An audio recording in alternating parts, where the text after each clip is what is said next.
Bismillahirrahmanirrahim. Dağıtmalı. Ölüm azamatli olağan zattir. Ahir bir gün insan zehn dağıtmalı. Bedenin bihastir, yöne bir zattir. Yola düşüp bir gün kadam atmalı. Ne feydan bar oğul gıyza ayala, ağlab oturmalı daim bu hala.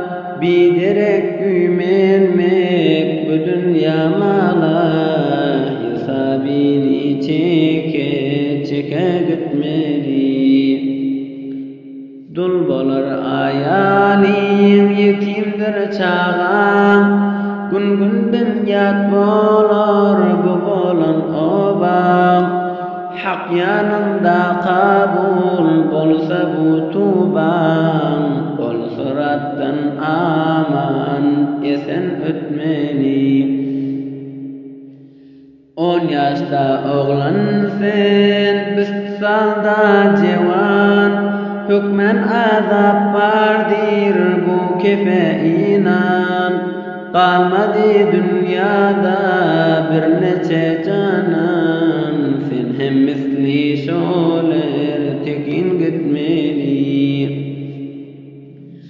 40 yaşında kamil, 60'ında fir, günden adam zat ömrünü yiyen. Öter ömrü şolgun halini duyar, nobayetin günü hemme gitmeli. Kurbanidir itibar yok bu ömre, uvanma dünyaga bu yatan demre. Koyma 5 vaktini boyun koy emre, nobayetse himme bir gün gitmeli.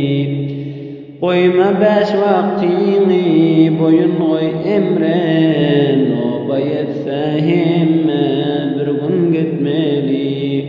Nobayetse bir gün himme gitmeli.